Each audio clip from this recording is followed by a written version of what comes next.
Hello नमस्कार दोस्तों, मैं हूं अजय निषाद। हिंदी नाथ यूट्यूब चैनल पर आप सभी का स्वागत है। हम UP TGT, PGT, Rajasthan TGT, PGT, Rajasthan junior इत्यादि टीचर एग्ज़ाम की तैयारी कर रहे हैं और हमारा प्रत्येक दिन यह उद्देश्य है कि एक मॉडल पेपर सॉल्व किया जाए, एक मॉडल पेपर सॉल्व किया जाए। और प्रत्येक दिन ये वीडियो आ भी रहा है।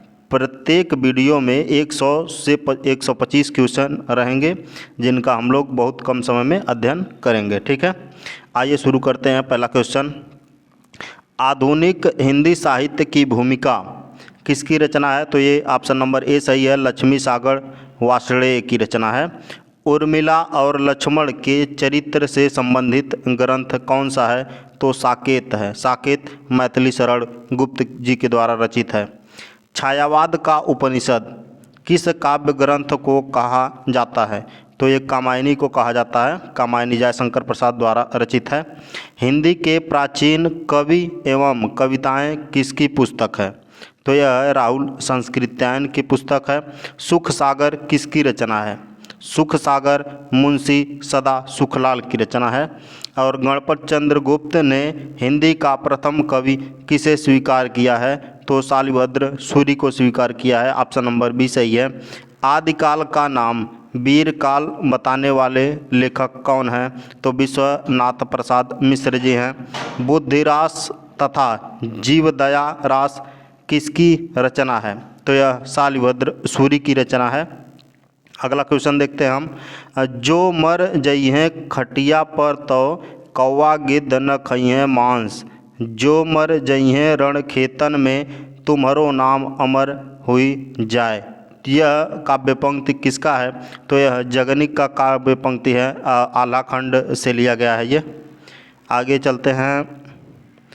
खने खने नयन कौन अनुसरई, खने कने बसन धूलि तनु भरई। यह पंक्ति किसकी है? तो यह विद्यापति की पंक्ति है। और 1 मिनट इसको देखें अगर, तो यहाँ पे लिखा हुआ है 9वां प्रश्न में कि जो मर जाइए खटिया पर तो कौवा गिद्ध न खाइए मांस। अगर आप खटिया पर मर जाते हैं घर पे बैठे बैठे तो कौवा गिद्ध मांस नहीं खाएंगे, लेकिन जो मर जाइए रण खेतन में तुम्हारो नाम अमर हुई जाए। मतलब यदि रण में लड़ते लड़ते तुम अमर हो जाते हो, शहीद हो जाते हो, मर जाते हो, तो तुम्हारा नाम अमर हो जाएगा। ठीक है, अगला क्वेश्चन देखते हैं हम। सुमित्रानंदन पंत किस दर्शन से प्रभावित थे? तो यह अरविंद दर्शन से प्रभावित थे। ऑप्शन नंबर ए सही है। आला और उदल नामक पात्र किस ग्रंथ से संबंधित है? तो यह परमाल रासों से संबंधित है। इसे आलाखंड भी कहते हैं। सिद्धों में प्रचलित महामुद्रा शब्द का क्या अभिप्राय है? तो यह है सिद्ध प्राप्ति हेतु स्त्री संसर्ग। ऑप्शन नंबर बी सही है। किस ग्रंथ के अनुसार अग्नि परीक्षा देने के बाद सीता जी जैन धर्म में दीक्षित हो जाती हैं? तो यह पौमचर्यु है। पौमचर्यु स्वयंभू द्वारा रचित है ये। नंद सुवन के संगम सुख कर अधिक विराजत गोपी किस कवि की पंक्ति है? तो यह कृष्णदास की पंक्ति है। आकाश धर्मा गुरु किसे कहा जाता है? आकाश धर्मा गुरु रामानंद जी को कहा जाता है। यह वैरागी संप्रदाय के संस्थापक भी हैं। संत कबीरदास किस दर्शन से प्रभावित थे? तो अद्वैतवाद से प्रभावित थे। ज्ञान मार्गी शाखा के कवि थे भक्ति काल में। भक्ति आंदोलन को ईसाईयत की देन मानने वाले कवि कौन थे? तो ईसाईयत की देन मानने वाले कवि थे जॉर्ज ग्रियर्सन। भक्तमाल में रामानंद के कितने शिष्य बताए गए हैं? तो 12 शिष्य बताए गए हैं। 12। माता पिता जग जाई तज्यो, विधिहु न लिख्यो कछु भाल भलाई। यह पंक्ति गोस्वामी तुलसीदास कृत किस ग्रंथ से लिया गया है? तो यह कवितावली से लिया गया है। निम्नलिखित में कौन सा युग्म सुमेरित नहीं है, ये बताना है। तो रामायण महानाटक तो प्राणचंद चौहान जी का है, सही है। भाषा हनुमानस नाटक यह हृदय राम जी का है। हनुमचरित यह राममल्ल पांडे जी का है। कुंडलिया जो है प्राणचंद्र चौहान जी का नहीं है, यह गिरधर कविराय जी का है। ठीक है, अगला क्वेश्चन देखते हैं। सूर सरावली में सूरदास ने अपनी अवस्था कितनी बताई है? तो यह 67 वर्ष बताई है, 67 वर्ष। ठीक है, निम्नलिखित रचनाओं को सुमेरित कीजिए। सुमेरित करना है यहाँ पे। रुक्मिणी मंगल किसका है? तो रुक्मिणी मंगल नंददास जी का है। तो देखिए कहाँ पे है, ऑप्शन नंबर सी और डी दोनों सही है। तो सी और डी देखिए कहाँ पे, ऑप्शन नंबर सी या तो ए वाला होगा या तो डी वाला होगा। आगे देखते हैं। दान लीला, दान लीला किसकी रचना है? तो दान लीला भी नंददास जी की रचना है। और जुगलमान चरित यह कृष्णदास की रचना है।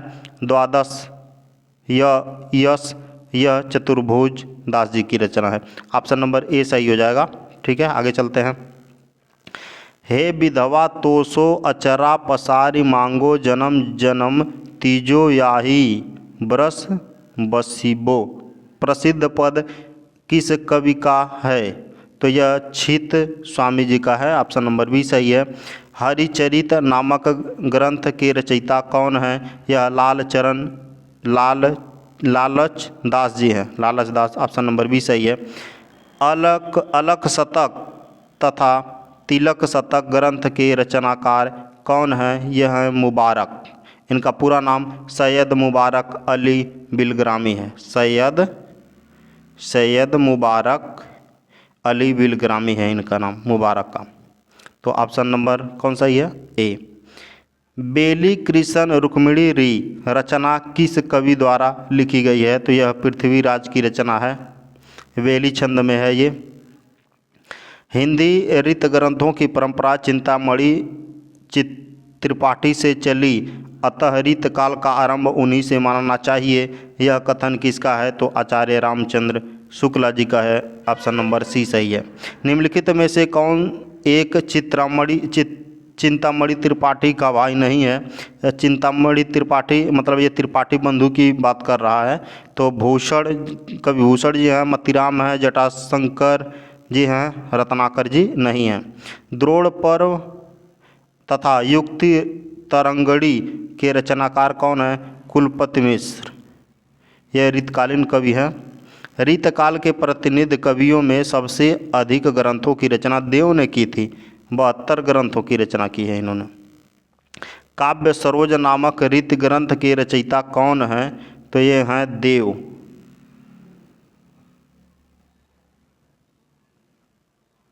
काव्य सरोज देव नहीं है, श्रीपत जी हैं। ऑप्शन नंबर ए सही है। काव्य सरोज के रचनाकार कौन है? श्रीपत। सरती न चौकी नगजरी यादे उर में लाए, छाँ परे पर पुरुष की नीति धर्म नसाए। यह पंक्ति किसकी है? तो यह पंक्ति रसलीन जी की है। रसलीन, सैयद गुलाम नबी इनका पूरा नाम है, रसलीन का। कृपाकंद के रचनाकार कौन है? तो घनानंद जी हैं कृपाकंद के रचनाकार।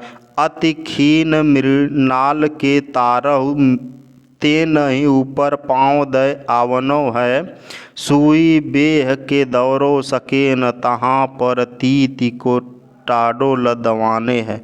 यह पंक्ति किसकी है? तो यह बोधा की पंक्ति है। नाबादासकृत अष्टयाम में किसकी दिनचर्या का वर्णन है?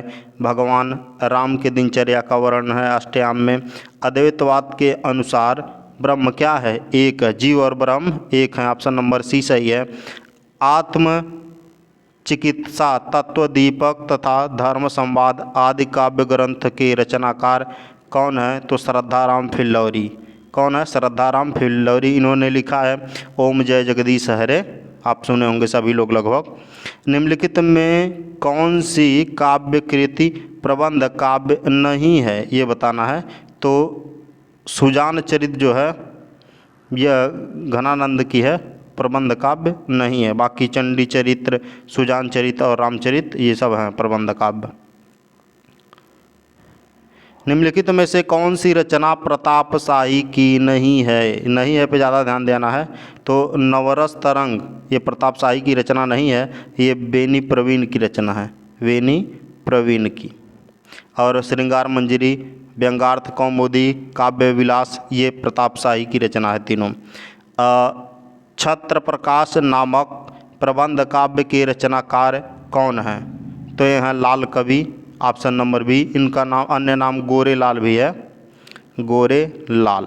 ठीक है। निम्नलिखित में कौन सा नाटक उदय शंकर भट्ट का नहीं है? तो यह नारद की वीणा नहीं है। कौन? नारद की वीणा। निम्न में कौन सी कृति मुक्तिबोध से संबंधित नहीं है? ये बताना है। मुक्तिबोध से संबंधित कौन नहीं है? तो शुद्ध कविता की खोज, ऑप्शन नंबर बी सही है। यह दिनकर जी द्वारा रचित है। और बाकी चांद का मुख टेढ़ा, काठ का सपना, कामायनी एक पुनर्विचार, यह मुक्तिबोध की है। और शुद्ध कविता की खोज दिनकर जी की है। ठीक है। निम्नलिखित में कौन सी पुस्तक डॉक्टर नामवर सिंह द्वारा नहीं लिखी गई है? नामवर सिंह द्वारा तो भक्ति काव्य और लोक जीवन, भक्ति काव्य और लोक जीवन इनके द्वारा नहीं, यह शिव कुमार मिश्र द्वारा रचित है, शिव कुमार मिश्र। बाकी कहानी नई पुस्तक, इतिहास और आलोचना, कविता के नए प्रतिमान, यह नामवर सिंह द्वारा लिखित है। प्रगतिशील साहित्य के मापदंड किस मार्क्सवादी समीक्षक की रचना है? तो यह रांगे राघव जी की है। सेवर सिपाही हम उन राजपूतन के दान जुद्ध जुरिबे मेनुक जे न मुरके, यह काव्य पंक्तियाँ किसकी है? तो यह ठाकुर जी की पंक्तियाँ हैं, ठाकुर, कविवर ठाकुर। निम्नलिखित उपन्यासों का प्रकाशन की दृष्टि से सजाना है। तो परीक्षा गुरु, यहाँ ऑप्शन नंबर सी सही है। परीक्षा गुरु 1862 और गोदान 1936। ठीक है। और शेखर एक जीवनी जो है, शेखर एक जीवनी, एक सेकंड मिटा देते हैं, शेखर एक जीवनी 1941 से, ये हो गया परीक्षा गुरु 1882। ठीक। गोदान हो गया मुंशी प्रेमचंद द्वारा 1936 और ये विद्या श्रीनिवास द्वारा लिखा है परीक्षा गुरु। शेखर एक जीवनी ये अज्ञेय द्वारा लिखा है। ये दो भागों में प्रकाशित हुआ था, एक 1941 में और दूसरा 1944 में। ठीक। तमस भीष्म साहनी द्वारा रचित है, 1973 में यह प्रकाशित हुआ था। ठीक। है गीत बेचना वैसे बिल्कुल पाप, क्या करूं मगर लाचार हार कर गीत बेचता हूं। जी हाँ हुजूर मैं गीत बेचता हूं।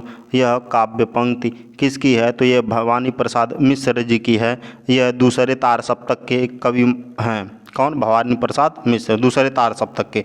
आप जानते हैं तार सप्तक कितने भागों में आया था? 4। पहला तार सप्तक, दूसरा तार सप्तक, तीसरा तार सप्तक और चौथा तार सप्तक। तीसरी सत्ता तथा परिशिष्ट के उपन्यास हैं। तीसरी सत्ता तथा परिशिष्ट के उपन्यास मतलब किसके उपन्यास हैं? तो गिरिराज किशोर के उपन्यास हैं ये हिंदी के प्रधान आचार्यों में माने जाते हैं और इनका भाषा भूषण अलंकार ग्रंथ एक बहुत ही प्रचलित पाठ्य ग्रंथ रहा है। आचार्य रामचंद्र शुक्ल ने उपर्युक्त कथन किस ऋतकालीन कवि के विषय में कहा है? तो यह महाराज जसवंत सिंह के बारे में कहा है। रणभूमि में वह देखता है सत्य को रोता हुआ, वह सत्य है जो रो रहा इतिहास के अध्याय में। यह पंक्ति किसकी है? तो ये रामझारी सिंह दिनकर जी की है। इन्हें विद्रोही कवि भी कहा जाता है। कौन सा कवि? विद्रोही कवि। ठीक है। निम्नलिखित में कौन सी रचना नंददास जी की नहीं है?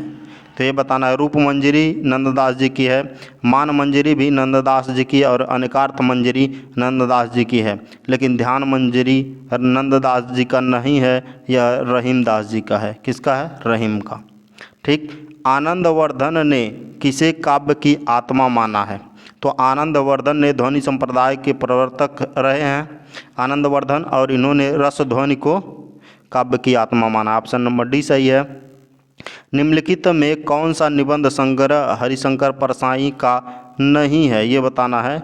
इनका नहीं है। तो आओ बैठ लें कुछ देर, आओ बैठ लें कुछ देर, यह हरिशंकर परसाई का नहीं है। ठीक है। निम्नलिखित में किस रचना की विधा आत्मकथा नहीं है?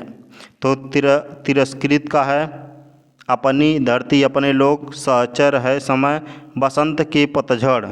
यह व्यंग्यात्मक रचना है रविंद्रनाथ त्यागी जी का। किसका? रविंद्रनाथ त्यागी जी का रचना है। धर्मवीर भारती कृत प्रसिद्ध नाटक अंधा युग में कितने अंक हैं? अंधा युग में बताना है कितने अंक हैं, तो 5 अंक हैं। कितने? 5। ऑप्शन नंबर बी सही है। सतह से उठता आदमी, यह कहानी है, मुक्तिबोध जी का कहानी है। निम्नलिखित में से कौन सा आलोचना ग्रंथ सुमेरित नहीं है, ये बताना है। नई कविता के प्रतिमान लक्ष्मीकांत वर्मा जी का है। हिंदी साहित्य के 80 वर्ष शिव कुमार मिश्र जी का नहीं है। यही सही हो जाएगा, ऑप्शन नंबर बी। कामायनी का पुनर्मूल्यांकन रामस्वरूप चतुर्वेदी जी का है। नए साहित्य का सौंदर्य शास्त्र मुक्तिबोध जी का है। ठीक है, आगे चलते हैं। अंतहीन आकाश यात्रा साहित्य के रचनाकार कौन है? तो यह है विश्वनाथ प्रसाद तिवारी जी। कौन? विश्वनाथ प्रसाद तिवारी जी। हम आपको बता दें, ये साहित्य अकादमी के अध्यक्ष भी रहे थे 2013 से 17 तक। ठीक, किसके? साहित्य अकादमी के अध्यक्ष रहे थे। और गोरखपुर से एक पत्रिका प्रकाशित होती थी जिसका नाम था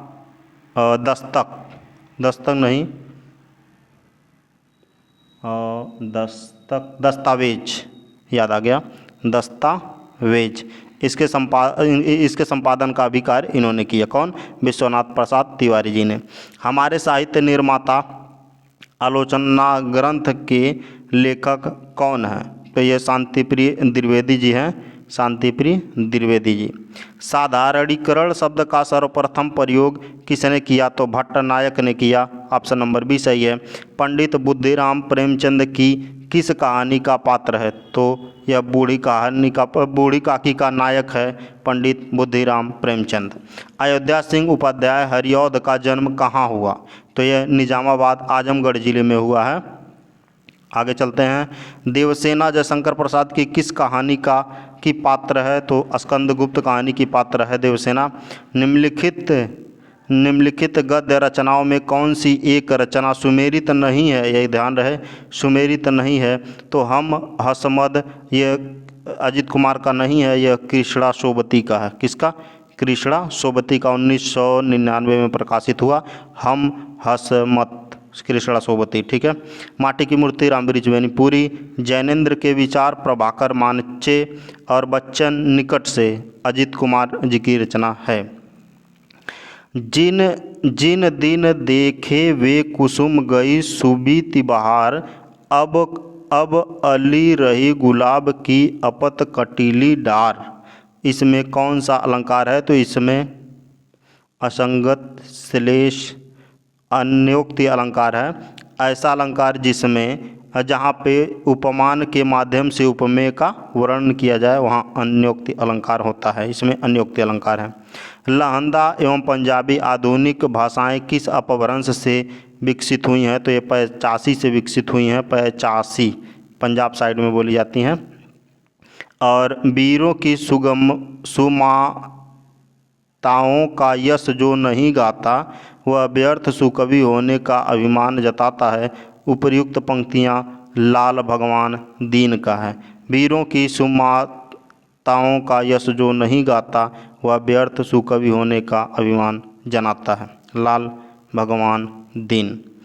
माया दर्पण तथा जालसाधर काव्य संग्रह के रचयिता श्रीकांत वर्मा जी हैं। ऑप्शन नंबर ए सही है।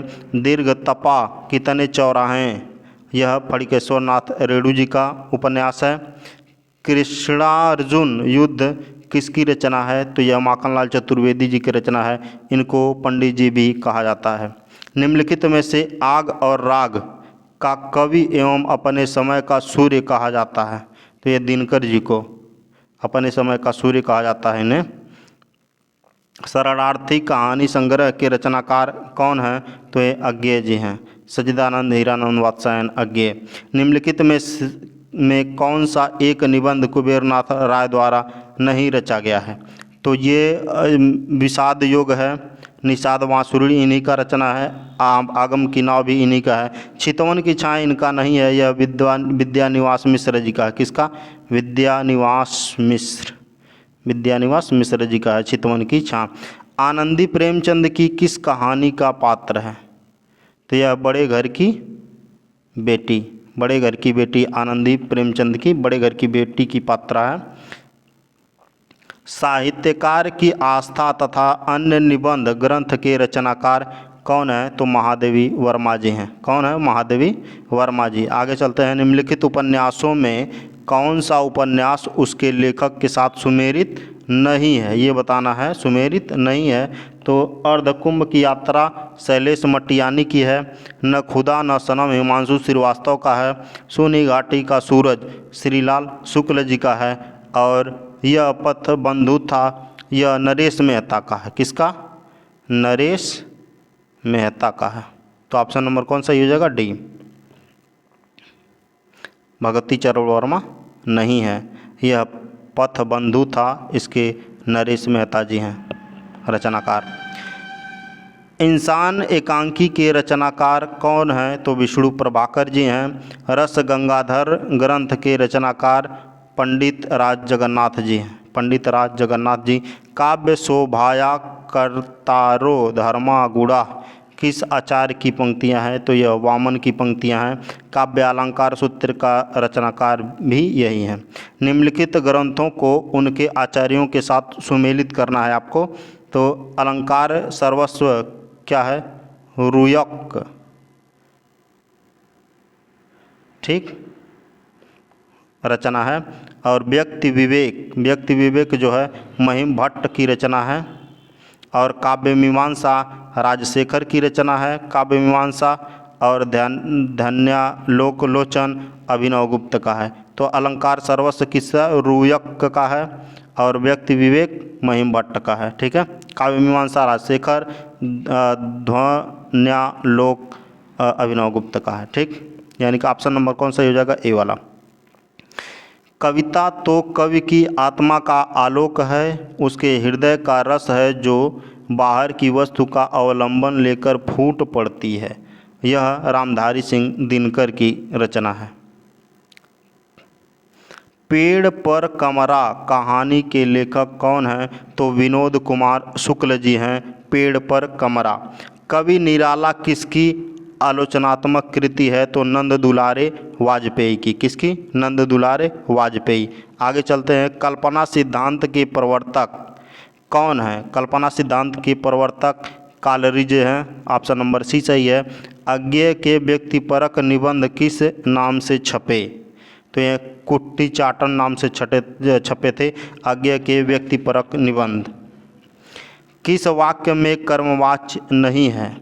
तो उससे खाना नहीं खाया गया, छात्र द्वारा पुस्तक पढ़ी गई, बालक खिलखिलाकर हंस रहा है, इसमें कर्मवाच्य नहीं है, इसमें कृतवाच्य है, कर्तृवाच्य है, ठीक है, कर्तृवाच्य। ऑप्शन नंबर सी सही है। निम्नलिखित किस वाक्य में अकर्मक क्रिया का प्रयोग किया गया है? तो बालक बहुत देर से रो रहा है। रोना जो है, रमेश पुस्तक पढ़ रहा है, सकर्मक है। अम्मा खाना पका रही है, मजदूर चाय पी रहा है, सकर्मक है। बाकी बालक बहुत देर से रो रहा है, अकर्मक क्रिया है। दक्षिण और पश्चिम के बीच की दिशा को क्या कहा जाता है? दक्षिण और पश्चिम के बीच की दिशा के लिए सार्थक शब्द क्या होगा? नैऋत्य। नैऋत्य होगा। नैऋत्य ऑप्शन नंबर सी सही है, नैऋत्य। और देखो यहाँ पे ईशान जो होता है ना, उत्तर और पूरब, उत्तर और पूरब के दिशा को क्या कहा जाता है? ईशान कहा जाता है। और दक्षिण पूरब के दिशा को आग्नेय कहा जाता है।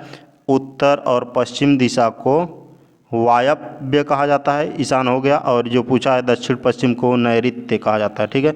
चिदंबरा नामक कृति के रचनाकार कौन है? तो ये पंत जी हैं, पशुमित्रानंदन पंत। निम्न में कौन सा शब्द धनुष का पर्यायवाची नहीं है?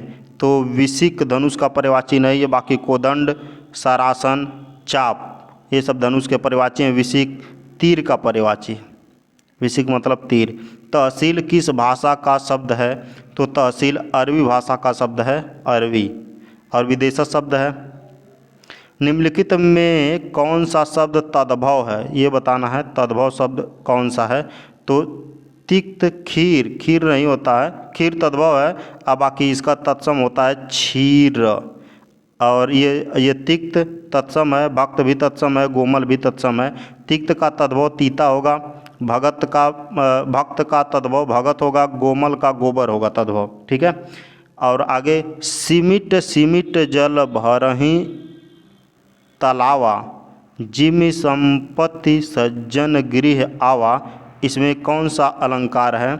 इसमें उदाहरण अलंकार है। जहाँ पर एक वाक्य कहकर उदाहरण के रूप में दूसरा वाक्य बोला जाए, वहाँ पे कौन सा उदाहरण अलंकार होता है?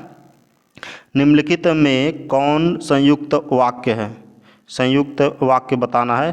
तो यहाँ पे ऑप्शन सी है, नारायण धनी है परंतु कंजूस है।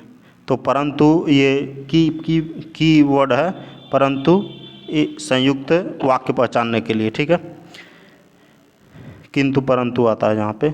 ऐसे अव्यय जो संज्ञा सर्वनाम विशेषण तथा क्रिया विशेषण के साथ जुड़कर उसके अर्थ में विशेष प्रकार का बल भरते हैं, उन्हें क्या कहा जाता है? तो उन्हें निपात अव्यय कहा जाता है। ऑप्शन नंबर डी सही है। मुझसे हंसा नहीं जाता भाववाच्य, इसमें किस वाक्य में कर्म कारक का प्रयोग किया गया है? तो कर्म कारक का प्रयोग कर्ता ने कर्म को ऐसे प्रयोग पता कर सकते हैं। किस वाक्य में कर्म कारक का प्रयोग किया है? कर्ता ने कर्म को। तो देखो, मजदूर थक कर सो गया, लड़का पत्थर फेंकता है, तो कर्म इसमें हो रहा है। छत्र पर बैठा गोपाल, ऑप्शन नंबर भी सही है। निम्नलिखित में रामप्रसाद निरंजनी की रचना कौन सी है? तो भाषा योग वशिष्ठ रामप्रसाद निरंजनी की रचना है। हेतु हेतु मदभूत का उदाहरण क्या है? तो तुम आते तो मेरा काम बन जाता, ऑप्शन नंबर ए सही है। हेतु हेतु मदभूत, जब मुख्य क्रिया का होना पहली क्रिया पर आधारित हो, वहाँ पे हेतु हेतु मदभूत होता है। काव्य निर्णय नामक काव्य शास्त्रीय ग्रंथ की रचना किसने की? तो भिखारी दास जी ने की, ऑप्शन नंबर ए सही है। निम्न में कौन सा शब्द विशेषण नहीं है? विशेषण नहीं है। आगात विशेषण है, विशाल विशेषण है, सतत भी विशेषण है, हिंसा विशेष है और इसका विशेषण हो जाएगा हिंसक, ठीक है। तो ऑप्शन नंबर सी सही हो जाएगा। मैथिली शरण गुप्त की ख्याति का मूल आधार किस ग्रंथ को माना जाता है? तो ये भारत भारती को माना जाता है, 1912 में यह प्रकाशित हुआ था। अलंकार विषय से संबंधित ग्रंथ कौन सा है? शिवराज भूषण। अंशुमाली में कौन सा समास है? अंशुमाली में बहुव्रीहि समास है। पावक में कौन सा प्रत्यय है? पावक मतलब आग होता है, अक प्रत्यय है, अक प्रत्यय है, पाव धन अक, ठीक है, पावक। निम्नलिखित में से किस शब्द में दो से अधिक उपसर्ग लगा है? तो दुर्व्यवहार में लगा है, एक हो जाएगा दूर और व्यव एक हो जाएगा और हार के आगे लगा हुआ, ठीक है। आगे चलते हैं। भास्पति का संधि विच्छेद क्या होगा? भास्पति में भा धन पति हो जाएगा, ऑप्शन नंबर ए सही है, इसमें विसर्ग संधि है। स्वर्ग का संधि विच्छेद क्या होगा? तो स्व धन ग, ऑप्शन नंबर ए सही हो जाएगा, इसमें विसर्ग संधि है। भक्तमाल किस भाषा में रचा गया था? तो अवधी भाषा में रचा गया था भक्तमाल। च तथा छ वर्ण किस प्रकार के वर्ण हैं? तो यह अघोष वर्ण है। कौन सा अघोष वर्ण? दूसरी पहला लाइन और दूसरा लाइन, जैसे क ख ग घ, तो क और ख वाली लाइन जो है यह अघोष होती है, बाकी तीन लाइन घोष होता है। अर्थात जब क वाली लाइन ऊपर से नीचे तक बोले उच्चारण करेंगे और क वाला और ख वाला का उच्चारण करेंगे तो उसमें गले में कंपन नहीं होगा, और बाकी ग घ अंगा का उच्चारण करेंगे तो उसमें कंपन होगा। निम्नलिखित में कौन सा अल्प प्राण वर्ण नहीं है? तो मतलब दीर्घ प्राण है, अल्प प्राण नहीं है, तो क्या है? दीर्घ प्राण है, तो ठ अल्प प्राण नहीं है, दीर्घ प्राण है। देखो क, ग और अंगा लास्ट, पहला, तीसरा और पांचवा कह सकते हैं।